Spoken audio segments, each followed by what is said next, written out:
आखिर क्यों जापान का एजुकेशन सिस्टम दूसरे देशों से सबसे ज्यादा बेहतर माना जाता है? ऐसा क्या है जापान के एजुकेशन सिस्टम में कि जापान टेक्नोलॉजी के मामले में सबसे आगे है? तो चलिए जानते हैं जापान की स्कूलों के बेहतरीन नियमों के बारे में।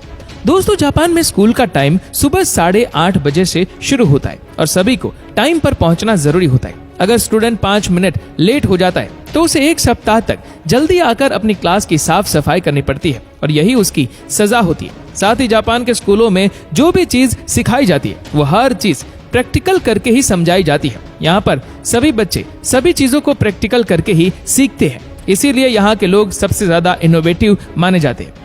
जापान के स्कूलों में छात्रों के लिए लंच के लिए एक ही मेन्यू सेट किया जाता है। वहाँ स्कूल लंच भी एक तय सिस्टम के हिसाब से ही बनाया जाता है। यहाँ पर न्यूट्रिशन को ध्यान में रखते हुए खाना बनाया जाता है। साथ ही सभी बच्चों को खाने से पहले प्रार्थना भी करवाई जाती है। ऐसा करने के पीछे जापान के लोगों का मानना है कि अन्न का बगाड़ कभी ना करें और इसके बाद सभी स्टूडेंट खाना शुरू करते हैं। साथ ही यहाँ के सभी टीचर्स और प्रिंसिपल्स भी यही खाना खाते हैं। इस तरह का नियम बच्चों में पारिवारिक वैल्यू स्थापित करने के लिए बनाया गया है।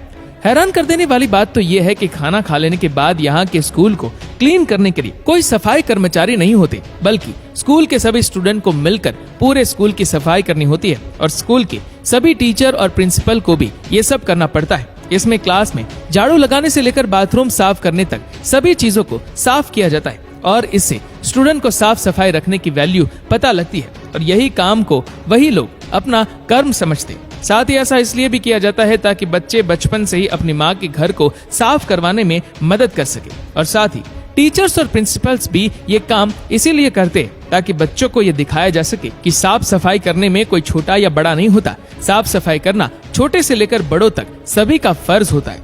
साथ में स्कूलों में बच्चों को ये भी सिखाया जाता है कि लोगों के साथ बातचीत कैसे करें, लोगों का मान सम्मान कैसे रखें और अपने भगवान को याद जरूर करें।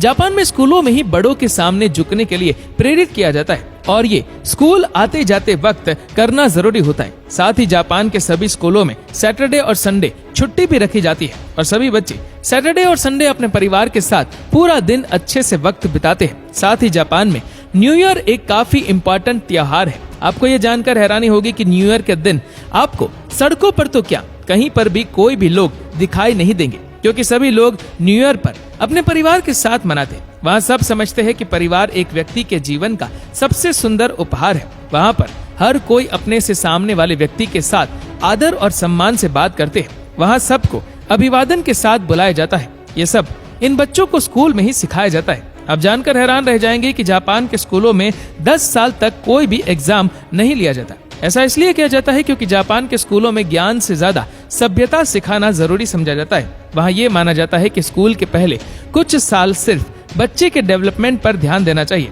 जिससे उसके अंदर अच्छे संस्कार डाले जा सके।